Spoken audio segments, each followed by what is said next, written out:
News voice, जो हर खबर से आपको कराए रूबरू।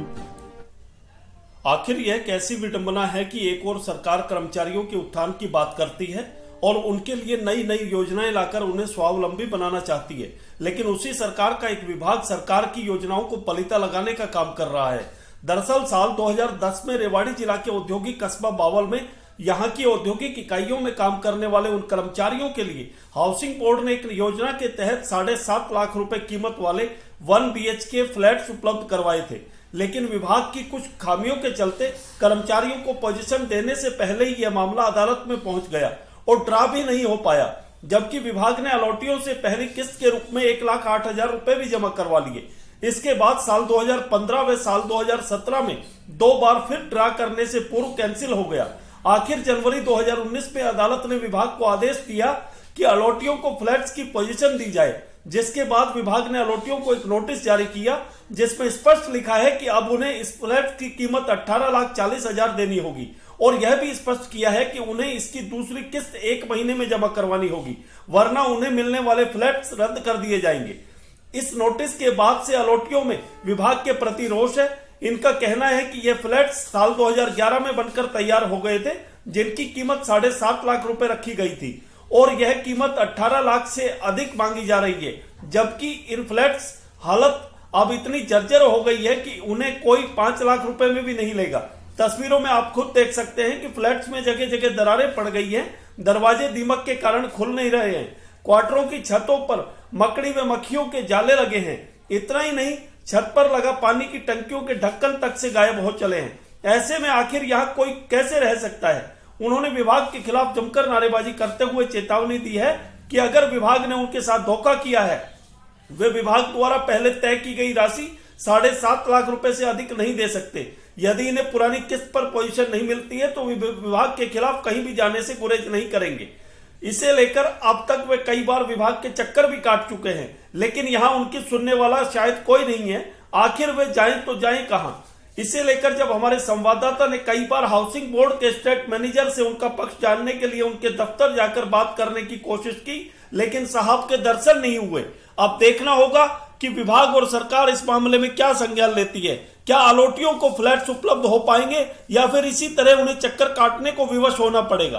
रेवाड़ी से न्यूज वॉइस के लिए संजय कौशिक के साथ अजय सागर अत्री की रिपोर्ट। हाउसिंग बोर्ड हाय हाय, कर्मचारी संघ जिंदाबाद।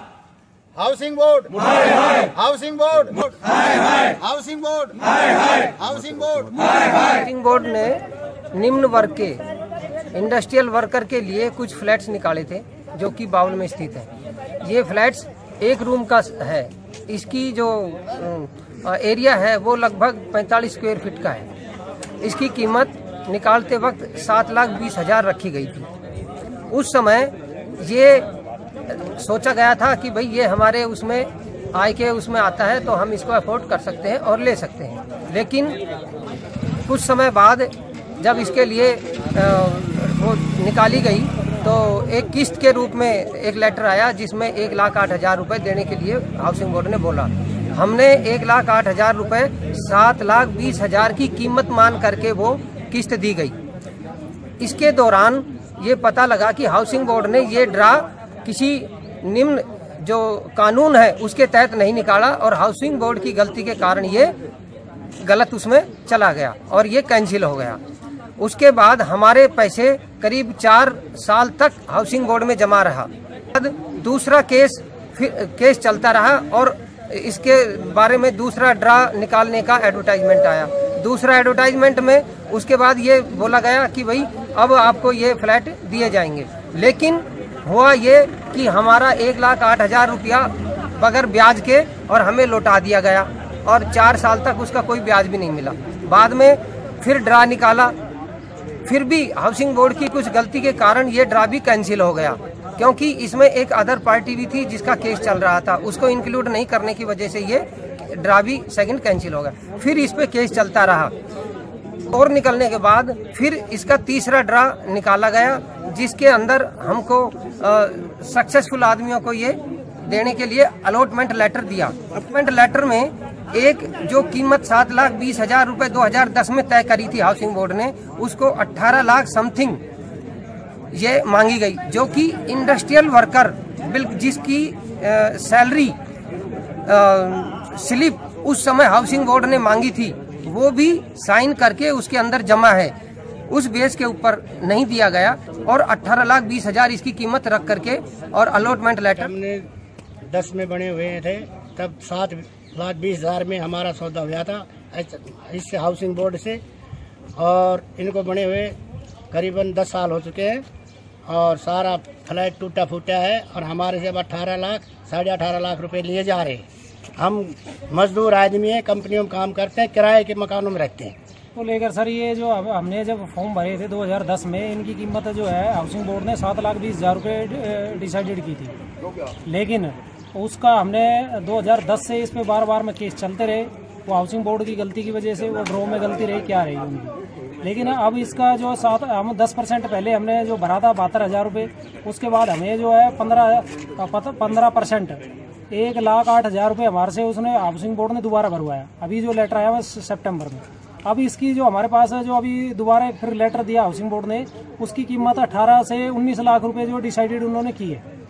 हम अब गरीब आदमी है, अब जो सारे मजदूरी करने वाले आदमी है, और इसी को सोच के लोगों ने जो मकान भरे थे फॉर्म कि हमें जो है सरकार से कुछ मदद मिलेगी, सस्ते दर पे मकान मिलेंगे।